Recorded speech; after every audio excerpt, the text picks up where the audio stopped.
ओम श्री गणेशाय नमः। आप सभी का हमारे YouTube चैनल पर हार्दिक स्वागत है। आज बुधवार के दिन सुने गणेश जी की 2 पौराणिक कथाएं। यदि कथा आपको अच्छी लगे तो कृपया मेरे चैनल को अपना सहयोग, अपना प्यार अवश्य दें। प्रेम से बोले गणेश जी महाराज की जय हो। एक गांव में एक सेठ और सेठानी रहते थे। वह बहुत ही धार्मिक प्रवृत्ति के थे और गणेश भगवान के अनन्य भक्त थे।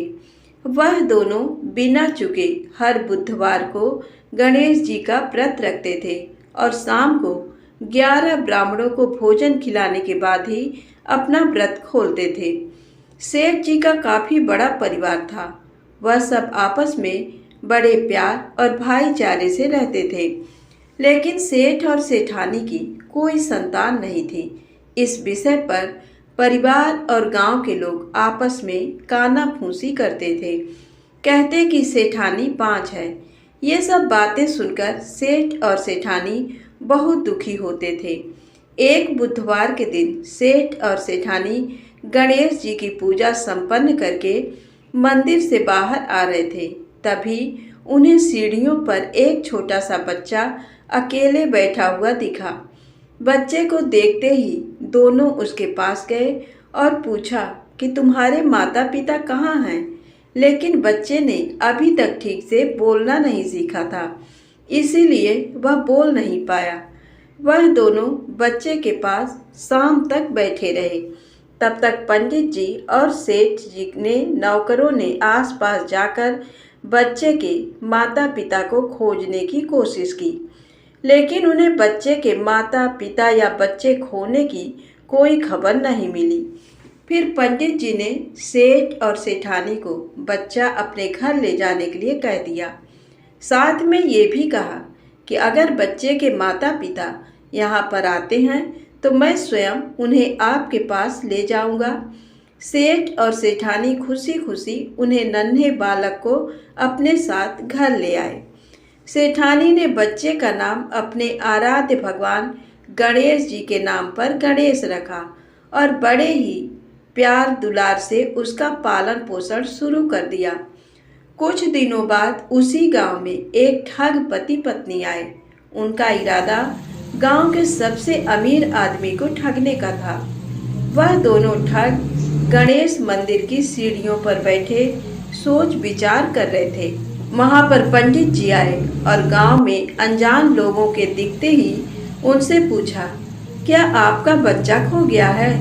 दोनों ठग तो चोरी चकारी के लिए बहाना ढूंढ ही रहे थे, इसलिए उन्होंने तुरंत हाँ कह दिया। तब पंडित जी ने कहा, चिंता की कोई बात नहीं, आपका बच्चा एक सेठ जी के घर पर पल रहा है। पंडित जी उन दोनों को सेठ जी के घर पर ले गए। गणेश के माता पिता आए हैं ये खबर सुनकर सेठ और सेठानी बहुत दुखी हुए। सेठ जी ने उन दोनों पति पत्नी को एक रात के लिए अपने अतिथि गृह में ठहराया।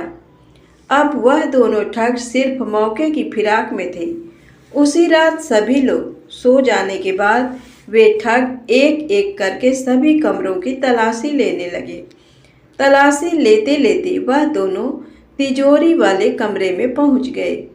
छानबीन के वक्त होने वाली छोटी मोटी आवाज़ों से सेठ जी का एक नौकर जग गया और आवाज़ की दिशा में तिजोरी वाले कमरे के नज़दीक आ पहुंचा। उसने चुपके से अंदर झांक कर देखा तो दोनों मेहमान कीमती सामान चुरा रहे थे। नौकर ने ये देखते ही धीरे से उस कमरे के बाहर की कुंडी लगा दी और चोर चोर बोलकर पूरे घर में हल्ला कर दिया। शोरगुल की आवाज़ सुनते ही घर के सारे लोग इकट्ठा हो गए। फिर सेठ जी ने उन दोनों चोर पति पत्नी को कमरे से बाहर निकाला और सुबह सुबह पंचायत में हाजिर कर दिया। सेठ जी ने सरपंच जी को पूरा मसला बताया और कहा कि ये दोनों तो चोर हैं, अब हम पुत्र गणेश को इन दोनों को नहीं देंगे। लेकिन वो दोनों ठग पति पत्नी अपनी जिद पर अड़ गए और बच्चे को ले जाने की जिद करने लगे। सरपंच जी ने इस गंभीर समस्या का एक तोड़ निकाला। उन्होंने सेठानी और उस दूसरी औरत को गणेश जी के सामने खड़ा कर दिया और कहा, जिसके भी आंचल से दूध की धार गणेश के मुंह में जाएगी, बालक गणेश उसके पास ही रहेगा।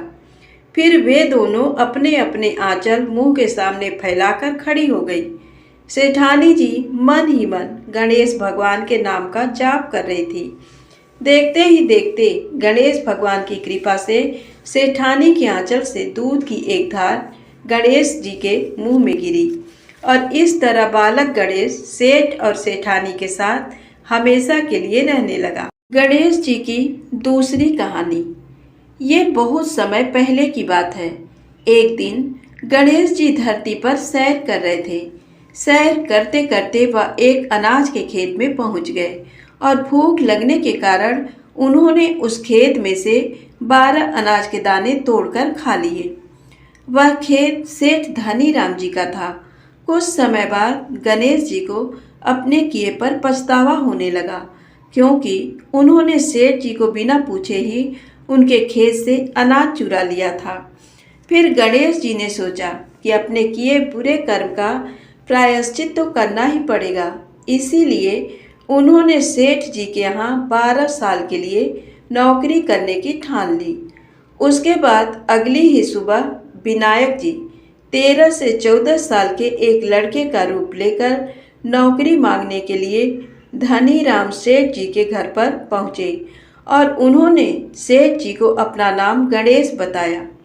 विनायक भगवान की बुद्धिमानी की परीक्षा लेने के बाद सेठ जी ने खुशी खुशी नौकरी भी दे दी। अब गणेश भगवान एक सामान्य मनुष्य के रूप में सेठ जी के ही घर पर रहने लगे। एक दिन सेठ जी की पत्नी शाम के समय घर का काम खत्म करने के बाद राख से हाथ धोने जा रही थी।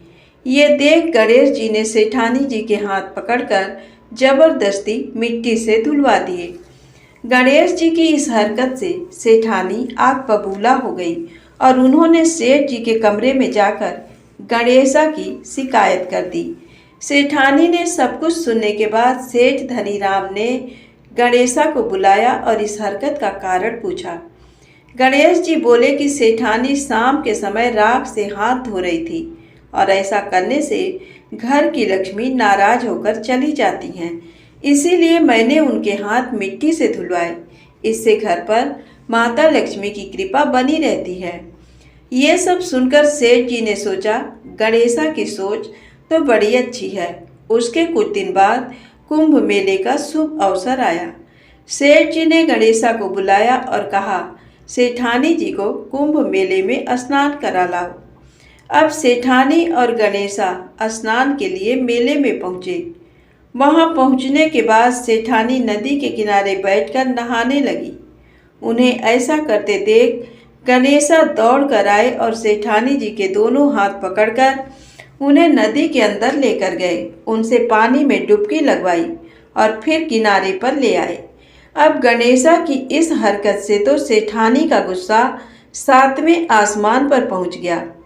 सेठानी जी घर आते आते पूरे रास्ते गणेशा को ताने पर ताने मार रही थी, लेकिन गणेश भगवान सब कुछ शांति से सुन रहे थे।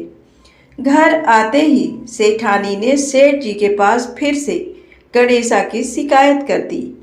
सेठ जी ने तुरंत ही गणेशा को बुलाया और पूछा, तुमने ऐसा क्यों किया? गणेश जी बोले, सेठ जी, सेठानी नदी के किनारे बैठकर गंदे पानी से नहा रही थी, तो मैंने उन्हें नदी में ले जाकर साफ पानी में डुबकी लगवाई। ऐसा करने से उन्हें अगले जन्म में बहुत बड़ा राजपाट और वैभव मिलेगा। सेठ जी ने सोचा कि गणेशा के विचार कितने अच्छे हैं, मेरे परिवार का भला सोचता है। कुछ दिन बाद सेठ जी के घर पर पूजा थी। पंडित जी आने के बाद सेठ जी ने गणेशा से कहा, जाओ और सेठानी जी को बुला कर लाओ। सेठ जी के आज्ञा अनुसार गणेश जी सेठानी को बुलाने गए। उस वक्त सेठानी काली चुनरी ओढ़कर कमरे से बाहर आ रही थी। वह देखते ही विनायक जी ने वह काली चुनरी उतारकर फाड़ दी और कहा कि पूजा के लिए लाल रंग की चुनरी ओढ़कर आइए। अब सेठानी बहुत ज़्यादा नाराज हो गई और गणेशा पर चिल्लाने लगी, ये आवाज़ सुनकर सेठ जी वहाँ पर भागते हुए आए और पूछा कि क्या हुआ। तब सेठानी बोली, गणेशा ने मेरी चुनरी फाड़ दी। फिर सेठ जी ने भी गणेशा को बहुत डांटा। जवाब में गणेश जी ने कहा कि सेठ जी पूजा में कभी काला वस्त्र नहीं पहनते, इससे शुभ काम सफल नहीं होते, इसीलिए मैंने ऐसा किया। सेठ जी ने सोचा कि गणेश है तो बहुत ही समझदार। इसी तरह लीला रचाते हुए उसी घर में गणेश जी के 12 साल बीत गए। फिर एक दिन सेठ जी ने नया कारोबार शुरू करने से पहले घर में पूजा रखी थी। पूजा करते करते उनको याद आया कि पूजा की सामग्री में गणेश भगवान की मूर्ति तो है ही नहीं। तब उन्होंने अपने नौकर गणेशा को पूजा घर से भगवान विनायक जी की मूर्ति लाने के लिए कहा। गणेशा बोला कि मुझे ही मूर्ति समझकर पूजा में विराजमान कर लो, आपके सारे शुभ काम सफल हो जाएंगे। ये बात सुनकर सेठ जी गुस्सा हो गए और बोले, गणेशा तुम अब तक सेठानी से मजाक करते थे, अब मुझसे भी करने लगे हो। उत्तर में गणेश जी ने मुस्कुराते हुए कहा, नहीं सेठ जी, मैं मजाक नहीं कर रहा, मैं सत्य वचन कह रहा हूँ। इतना कहने के बाद नौकर गणेश ने अपना असली भगवान स्वरूप धारण कर लिया। साक्षात गणेश भगवान को सामने देखते ही सेठ और सेठानी उनके चरणों में लीन हो गए और उन्होंने अपनी पूजा संपन्न कर ली। उसके पश्चात गणेश जी देखते ही देखते अंतर ध्यान हो गए। बाद में सेठ और सेठानी को बहुत पछतावा होने लगा कि स्वयं भगवान हमारे घर नौकरी कर रहे थे और हमने उनके साथ कितना बुरा व्यवहार किया, उनसे बहुत सारा काम कराया। ये सोच सोचकर दोनों दुखी होने लगे। फिर उसी रात सेठ और सेठानी के सपने में गणेश भगवान प्रकट हुए और उन्हें समझाया कि मैंने 12 साल पहले तुम्हारे खेत से 12 अनाज के दाने बिना पूछे तोड़ लिए थे और उसी कर्म का दोष दूर करने के लिए मैं 12 साल से तुम्हारे घर नौकरी कर रहा था। धनीराम सेठ जी के जीवन की काया पलट हो गई। हे गणेश जी, जैसी माया आपने धनीराम सेठ जी पर की, वैसी ही माया इस कहानी को पढ़ने वाले और सुनने वाले हर एक व्यक्ति पर करना। कथा अधूरी हो तो इसे पूरी करना और अगर हमसे कोई गलती हो गई हो तो उसे क्षमा करना। प्रेम से बोले गणेश जी महाराज की जय हो।